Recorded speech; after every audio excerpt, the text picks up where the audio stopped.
What you're looking at is our master shell for this semester. And I want to actually, before I get into showing you a few things, I want to show you how to turn on the new gradebook. This would be optional, but you're going to go down into settings and you're going to go over to feature options, and I'm going to maybe show you why you would want to do this. New gradebook, by default, it is off, so I'm going to turn it on.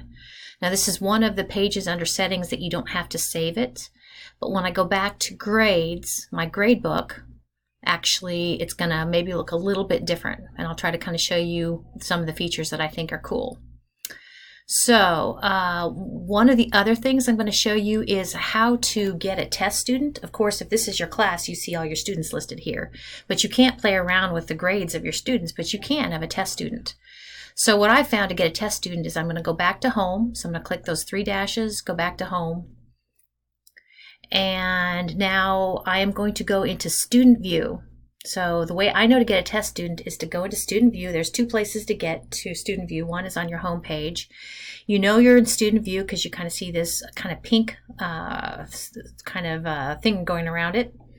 So I am going to, as if I were a student, I'm going to submit something. So let me go down and go into modules, and I'm going to submit something as a student. This is always kind of nice anyway to see what they're doing. So wait, actually, sorry, I'm going to go into assignments. I have mine set up a little bit different. So I'm going to go to assignments. There we go. I'm going to submit my first engagement activity. So as a student, I'm going to click on engagement activity 1.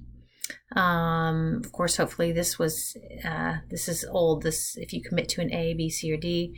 But I'm going to hit reply. And as a student, I'm going to say, here's my first activity. Now, of course, they need to have more words, but I just want to kind of stimulate the gradebook. I'm going to post my reply, and I'm pretty sure students can see that. Now I'm going to go ahead and leave student view by clicking this button here, and I'm going to go back into grades. As I go back into grades, now I have a student here that a student line that I can play with, okay? So this is actually one of the things I wanted to show you. So you probably already know this, but so I'm ready to grade. Let's say I have a bunch of students and I want to do their engagement activities. One of my favorite ways is I think it's here. Yeah. I click on the engagement activity, and then over here I have something called speed grader. These three dots gives me the speed grader. Now it's no big deal because all I have is a test student, but if I had more than a test student, actually it's nice because I don't know if you see where the test student's name, I can kind of go back and forth. I can go to the left, I can go to the right. Also, I really like this one, this little triangle thing, because I pull it down and I can see a dot next to everything that has been submitted, and then actually I can go right to it and that sort of thing. So I'm going to go ahead and say complete. Okay, I can add a comment if I want to. Now I'm going to go back to the gradebook. I'm in Speed Grader. I'm going to go back to the gradebook by clicking this gradebook in the upper left-hand corner. So there's a good chance that I use Speed Grader a lot, but if you automatically know, you can also notice what I did was I clicked on the assignment itself, and if I click this arrow, I can also go to Speed Grader. See, I can go to Speed Grader. Actually, I think Speed Grader is a good route to go because it shows you what the students submitted. So I think I'm just going to go that way. Notice that these assignments are set up as you have three choices: complete, incomplete, or excused. Now this is worth 5 points. So if I put complete, they get 5 out of 5. If I put incomplete, they get 0 out of 5. Okay. If I put excused, that just means I've looked at it. They get it's like they didn't do it at all. So I definitely want to put complete for this one and submit it. And students, if they have they can have Canvas settings that actually will tell them that their teacher went ahead and graded something. Now I'm going to get out of Speed Grader and I'm going to go over back to my gradebook, and now of course it'll have a check mark there because I gave that student full credit. Now let's just say that the student does let's see, I'm going to say that I graded this one. And another way, you don't have to go to Speed Grader. You can just say they did that one. Okay, they did this one. Okay, but they didn't do this one. And that's fine. That's fine. They can definitely pass the class just fine. Okay, so like I was saying, they got 5 out of 5, 5 out of 5, 5 out of 5, and 0 out of 5. Okay, which is no worries. So one of the things I just remembered I'm going to show you is there's a far rightmost column that has their grades, and I really like that. So I'm going to show you, I'm going to kind of scoot over to the far column here and where the grade is, and I like to pull that up front. So I'm going to hit the 3 dots here, and I'm going to say move to front, and there it goes. Okay, now the reason that actually this person has a 75% in a C because they did 3, but not the 4th one. So that's actually how that's going to work. Okay, let me know if you have any questions. So one of the reasons that I kind of wanted to have you go to the new gradebook is this. If you go into gradebook, a few things. Let's see, sorry. Go into gradebook. Where I would select this, I would deselect unpublished assignments. Under view unpublished assignments, I would deselect it. And I like the column, the notes column. I'm going to add the notes column. And what you're going to see now is that I have a notes here right after their grade, which is awesome. I know there are some teachers out there really digging this. So you can actually, with the notes, you can say, car issues or something like that.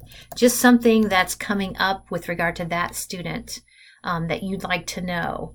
Now, the students don't see these notes, but you do. So that's a thought right there. Now, with regard to attendance, you are going to have to keep track. Now, I'm going to pull up the syllabus here momentarily. Okay, here is an excerpt of our syllabus.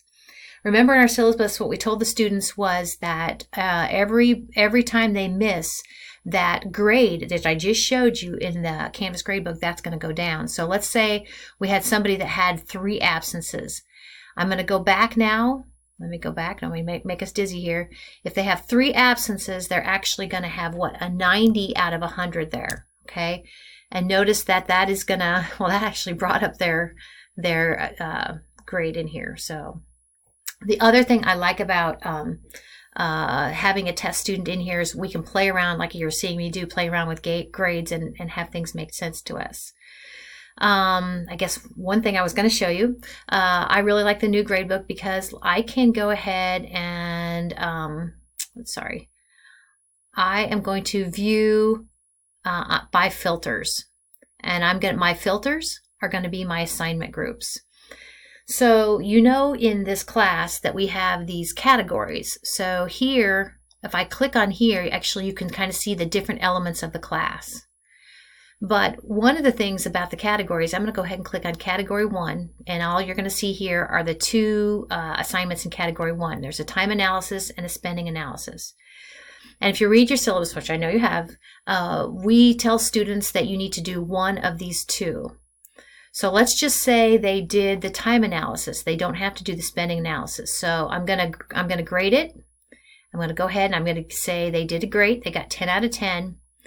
And then for this category, this other one, I'm gonna go ahead and put it under category of excused. Okay, so that kind of gives them a bye. That reminds me that I don't need to grade that because they already did the first one. Let me go ahead and kind of reset this. Oops, wonder if I can just delete it. If I'm trying to reset it. Well, anyway, I'm going to change this up. Let's say they didn't do the first one. What I've been doing for my students, if they didn't do the first one, is I will change the first one to excused. It's not letting me. Come on. I'm going to change the first one to excused because they didn't do it. And I'm just hoping that they do the second one.